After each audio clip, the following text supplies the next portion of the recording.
back with another Bullion breakdown. Thanks for joining, everybody. Today we're going to talk about silver pumpers and the good and the bad. Mostly, I think bad for investors and for newbies of precious metals, but not always bad. I mean, I love precious metals and I have a guilty pleasure of watching these pumpers on YouTube just talk the metals up and project skyrocketing numbers in the future. So I admit to loving that, but I wanted to talk about it today in the video and just sort of highlight some of the dangers and some of the things that silver and gold and precious metal pumpers do to sort of mess with your game.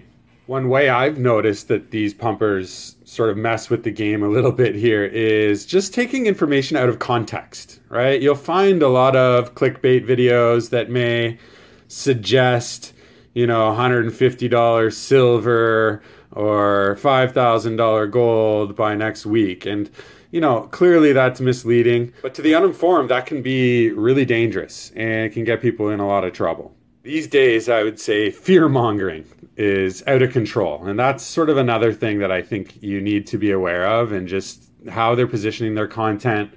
Their language is typically promoting economic or political instability.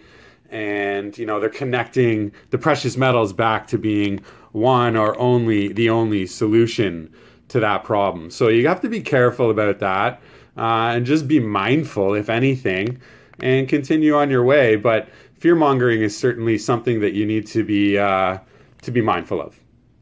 Another one to look at is how they promote high-risk moves. I mean, how many times have you heard, back the truck up, you know, the dip is in, or what have you?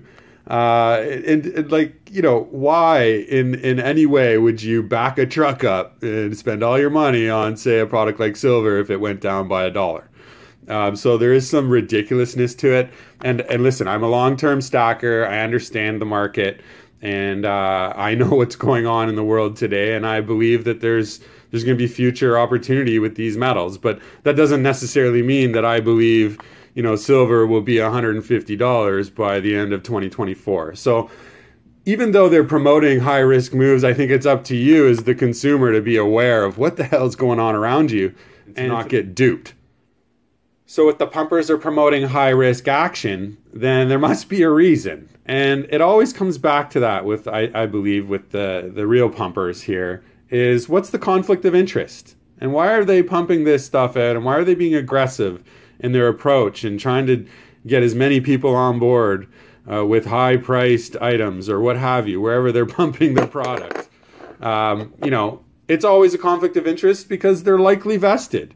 Right? They have a vested interest in those metals, and it makes sense for them to get the market frothed up and fervored. So listen, just be careful with what you see out there and enjoy the content. I love the silver and gold pumpers myself, but I'm very aware and cognizant of what they're trying to approach and what the likely motivations are behind what they're doing.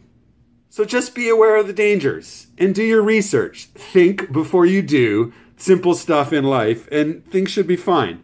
And with any investment, and if you're planning on spending money significantly on precious metals, find an advisor that can really help you guide you through that process. And that's important. Listening to people on YouTube is one thing, but if it's your wealth and it's your future, owe it to yourself to go talk to someone who is very responsible and experienced in what you want to do with your money. Hopefully this content is great for you guys. I enjoy doing this for the community, and the channel will continue to put out good content. Please keep watching, like, subscribe, and thanks again, everyone.